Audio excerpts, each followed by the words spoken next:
I'm not gonna lie, guys. The PS4 has been one of the most questionable investments I've made in a long time. With the Wii U, I knew exactly what I was getting. But with the PS4, well, some games I've certainly loved. In terms of exclusives though, I'm amazed this system has managed to sell 20 million units. Knack? Sucked. Killzone? Not interested. Infamous? Never played the first two. Drive Club? Fucking Gran Turismo with another name. But I have high hopes for the Order 1886. So let's check it out.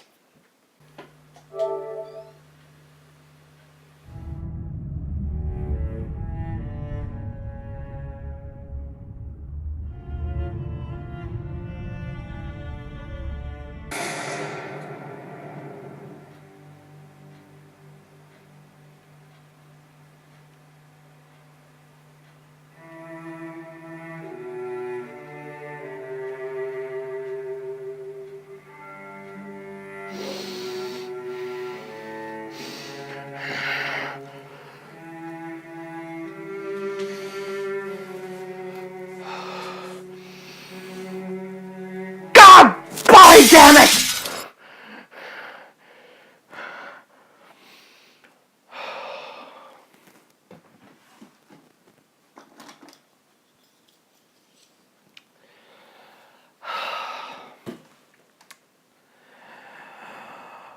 Where do I begin?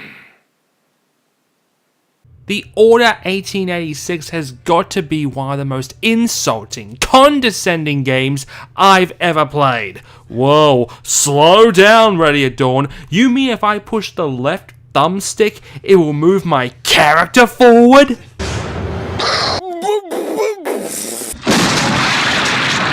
If you don't see a new button prompt every 3 minutes, then you are surely not playing the Order. You're doing something much more useful with your PS4, like turning it off or throwing it out the window. And I'm not kidding, there are button prompts for everything. Opening doors, going up ladders, and I can count on both hands the amount of times I had to wait for the game to finish jerking itself off before I could progress. When I first saw this game's trailer and the gameplay previews, I was convinced we were gonna have some 4-player co-op battling Lycans in SteamPunk London. Instead, what it amounts to is battling about 8 Lycans in total. God, the last time Lycans were screwed this hard was with Kate Beckinsale. The actual story is nothing to go by. Wait, you mean the main character who has dedicated his life to this group suddenly discovers there's corruption in the ranks? Gee, never heard that before. However, I will say this in the Order's favour, the game does look pretty amazing. The entire thing does have a real cinematic feel, but I really don't understand the purpose of having the game in an anamorphic aspect ratio. It wouldn't be that frustrating if the camera wasn't shoved directly behind our main character's backside, so I had no idea who the hell was shooting at me. The gunfighting works. Thankfully they were able to give us that. Oh, and have some futuristic style weapons with help from our good friend Nikola Tesla. Wow, that's some great nerd cred you got there, Order. Nikola, how fares your friend Edison these days? Thomas and I are not on speaking terms. Seriously though, I don't want to call this a Gears clone because that would be an insult to Cliffy. But if you're gonna rip off Gears, at least rip off their control scheme properly. In Gears, to get in or out of cover, you press A, but here you press circle to get into cover, and press X to get out of it. It's bad enough all three systems have completely different control schemes. Can we at least have some symmetry in our carbon copy games? The Order 1886 is probably one of the biggest missed opportunities I've played in recent memory. Being set in late 19th century London, which at the time was basically the center of the universe, and all it amounts to is walking through buildings, picking up a variety of pieces of paper, and realizing you're going to have some shooting fun because the chest-high walls will magically appear. Wait, I take it back, the shooting is not fun.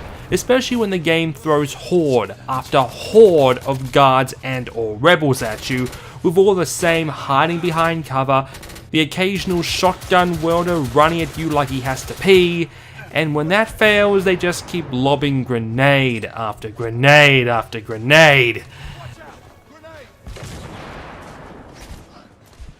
The only thing that's sort of fun is bullet time, but that just doesn't save it. For a game as good looking as this, never have I experienced anything so dull. I'm not even that mad that the game is only 5 hours long. Keep in mind one of last gen's best titles ran for only 3 hours. I'm mad that those 5 hours were the most boring I have ever had, especially for a game that cost me upwards of $80 here in Australia.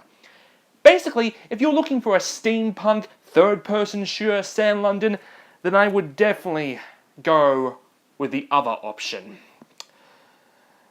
2 years in, and the PS4 and even Xbox One are definitely raking in the sales, but ultimately exclusives have been few and far between, and things don't look like they'll be picking up anytime soon.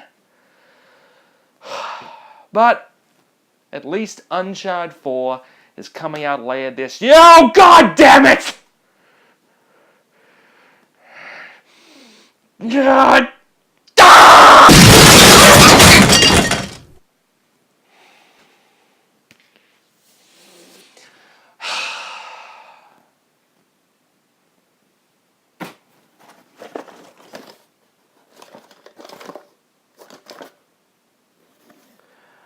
One of these days I'm gonna run out of shades.